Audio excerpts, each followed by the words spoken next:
अस्सलाम वालेकुम। मेरा नाम डॉक्टर मुख्तार है और आज मैंने बात करनी है हाई ब्लड प्रेशर के बारे में कि इसके बारे में जो हमारी सोसाइटी के अंदर कुछ मिथ्स पाए जाते हैं उनके बारे में बात करनी है। 1.3 बिलियन पीपल जो हैं हाइपरटेंशन की जो बीमारी है उसका शिकार हैं पूरी दुनिया में।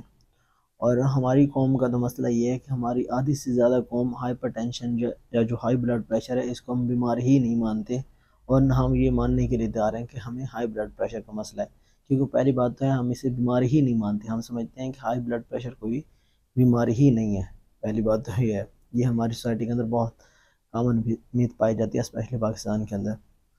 उसके बाद जो है कुछ लोग सोचते हैं कि अगर हमें हाई ब्लड प्रेशर है तो हमें अलामात ज़ाहिर होंगी, और वो कहते हैं कि हमें अलामात ज़ाहिर होंगी तो हमें पता चल जाएगा कि हमारा ब्लड प्रेशर हाई है। हालांकि ये भी एक मिथ है, क्योंकि मेजोरिटी केसेस के अंदर हाई ब्लड प्रेशर की कोई सिम्टम नहीं होती। मतलब आपको कोई अलामत हाई ब्लड प्रेशर की ज़ाहिर ही नहीं होगी कि आपका ब्लड प्रेशर हाई हुआ है। हो सकता है आपको सारी ज़िंदगी ना पता चले कि आपका ब्लड प्रेशर हाई हुआ है, और एंड पे आपको पता चले जब आपको फालिज हो जाए या जब आपको हार्ट अटैक हो जाए या आपके फिर गुर्दे फेल हो जाए, तो आपको पता चले कि आपका पास्ट में जो है ब्लड प्रेशर हाई रहा है। तो एक तो आपको इसकी कोई सिम्टम नहीं आती। रेयरली केसेस में कोई आपको इसकी सिम्टम अगर ज़ाहिर भी होती है तो उनमें हेडेक, चेस्ट पेन हो सकता है, सांस फूलना हो सकता है, और ये भी तब ज़ाहिर हो सकती हैं ये जो साइंस हैं जब आपका ब्लड प्रेशर एक डेंजरस लेवल तक हाई हो। और इसको ब्लड प्रेशर को डिटेक्ट करने का वाहिद हल ये है कि आप अपना ब्लड प्रेशर रेगुलर बेसिस पे चेक करेंगे तो आपको पता चलेगा कि आपका ब्लड प्रेशर हाई है या नहीं है। फिर इसके बाद जो हमारे पास हमारी सोसाइटी के अंदर मिथ पाई जाती है वो ये है कि आवाम सोचती है कि अगर हमारी फैमिली हिस्ट्री है हाई ब्लड प्रेशर की या हाइपरटेंशन की तो अब हम कुछ भी नहीं कर सकते, मतलब हमें तो होना ही होना है, हम इससे नहीं बच सकते। हालांकि ये भी एक मिथ है। अगर आपकी फैमिली हिस्ट्री है ब्लड प्रेशर की तो इसका ये तो मतलब ज़रूर है कि आपकी रिस्क पे हैं, आप हाई रिस्क पे हैं।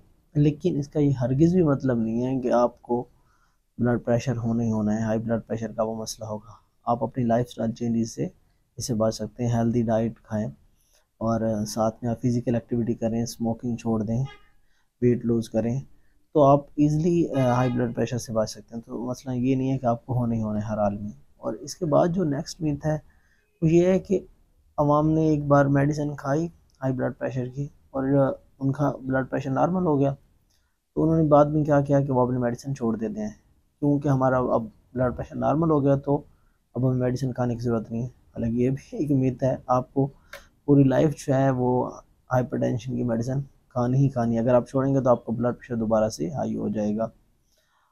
और इसके अलावा जो नेक्स्ट मिथ है, कुछ लोग ये सोचते हैं कि जो हाइपर टेंशन है ये क्यूरेबल डिजीज़ है, मतलब इससे हम आपका इलाज हो सकता है और आपको दोबारा नहीं होगी। हालांकि ये क्यूरेबल डिजीज़ नहीं है, इसको हम सिर्फ कंट्रोल कर सकते हैं।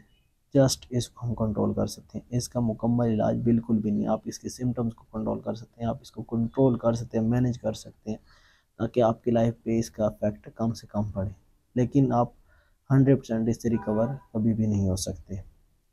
और नेक्स्ट मिथ जो है हमारे पास ये है कि अवाम जो है कहती है कि अब हम टेबल साल्ट अगर नहीं खा रहे तो अब हम कुछ भी खा सकते हैं। ये भी एक मिथ है, क्योंकि टेबल साल्ट जो है वो इसमें मेन सोर्स नहीं है।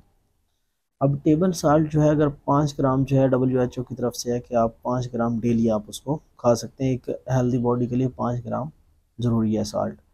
लेकिन मसला कहाँ हो रहा होता है कि जो 70% हमारे पास सोडियम आ रहा होता है वो हमारे पास हिडन सोर्सेज से आ रहे होते हैं, जैसे कि केन्ड फूड हो गई, जैसे कि आप अचार खा रहे हैं, समोसे, पकोड़े, चिप्स वगैरह, या और भी बहुत सारी जो है हमारे पास इस तरह की सोर्सेज हैं। उधर से 70% जो है वो नमक हमारे पास आ रहा होता है और वही हमारी तबाही कर रहा होता है।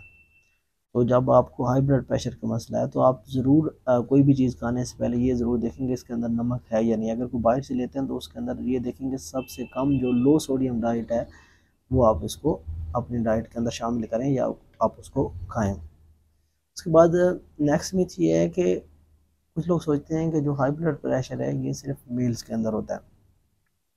हालांकि ये भी एक मिथ है। नो डाउट मेल के अंदर इसका रिस्क ज़्यादा होता है, लेकिन ये फीमेल में भी हो सकता है। और फिर जो नेक्स्ट मिथ है वो ये है कि लोग सोचते हैं कि जैसे जैसे हमारी एज बढ़ेगी तो हमें हाई ब्लड प्रेशर का मसला होना ही होना है। हालांकि ये भी एक मिथ है।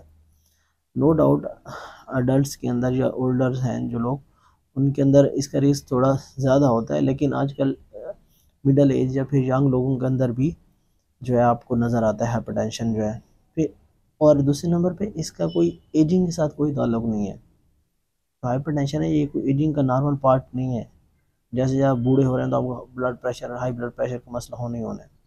ये कोई आपकी इसका पार्ट नहीं है एजिंग का। ये कोई इनएविटेबल नहीं है कि आप जैसे जैसे एजिंग होगी तो आपको हाई ब्लड प्रेशर होना है। तो ये भी एक जस्ट मिथ ही है।